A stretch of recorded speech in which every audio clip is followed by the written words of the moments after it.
Pag hindi nag-i-engage ang aircon compressor ninyo, pwede nyong ipacheck dyan is yung level ng preon. Pag kulang kasi or sobra yung preon, pwedeng hindi mag-engage yan.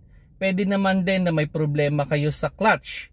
Baka sobrang nipis na nung clutch. Pwedeng may problema rin sa magnetic, sa wirings, baka natanggal yung connections, or nagka-problema kayo sa relay or fuse. And lastly, pwedeng sensor yung issue. Kaya hindi kumo-connect o hindi nagpa-function ang inyong compressor sa engine.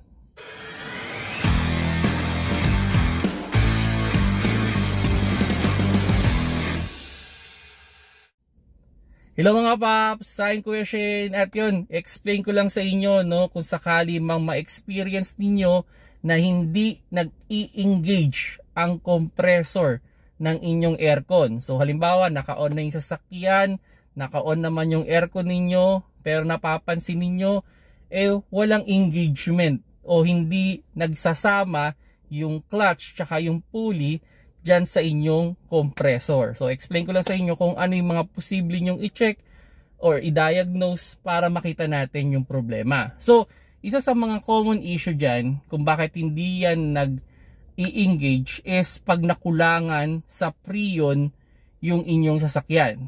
So yung cause ng preon is leak.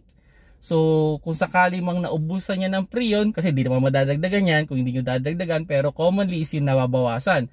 So pag naubusan ng preon yan, hindi na mag-i-engage yung compressor kasi madedetect ng sensor na walang preon yung loob ng system. So hindi siya mag-i-engage dapat. So isa sa mga common dyan na nililikan, lalo na kung bago pa yung sasakyan, is yung hose, yung connection, yung rubber hose yun na connection nung compressor going to condenser or going to the evaporator. So check nyo lang yun, hawakan nyo lang. Pag medyo may oily substance, possible may leak.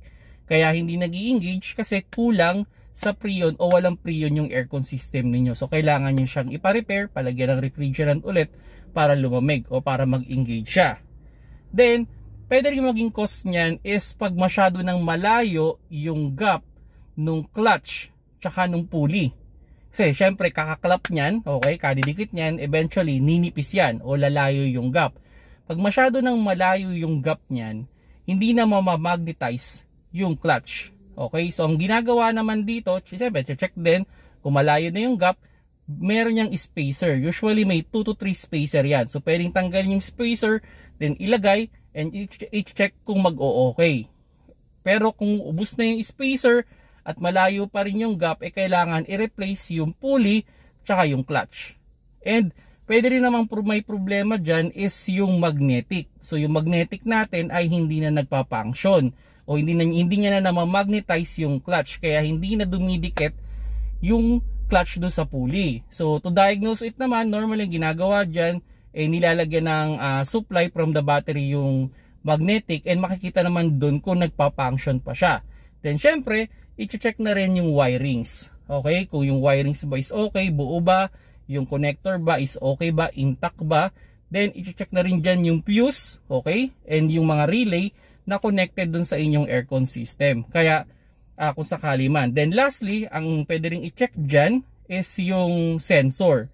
Kasi pag yung inyong sensor ay nagmamalfunction na, okay, so pwedeng utusan niya na kasi yun na, or madidetect na pwedeng wala ng preon, kaya hindi na nag-i-engage yung inyong compressor. So kung sakaling may experience ninyo yung inyong compressor ay hindi na nag-i-engage, okay, so mas maganda dalhin nyo sa mga aircon shop yan, ipa-check ninyo, ipa-evaluate ninyo, at for sure naman na malalaman nila kung ano yung problema. So yun mga paps, no, sana nakakuha kayo ng konting idea kung sakali man na napansin ninyo na yun, hindi na lumalamig yung inyong sasakyan, hindi na nag-i-engage o hindi, wala na kayo naririnig na parang clapping sounds, no, sa inyong engine bay.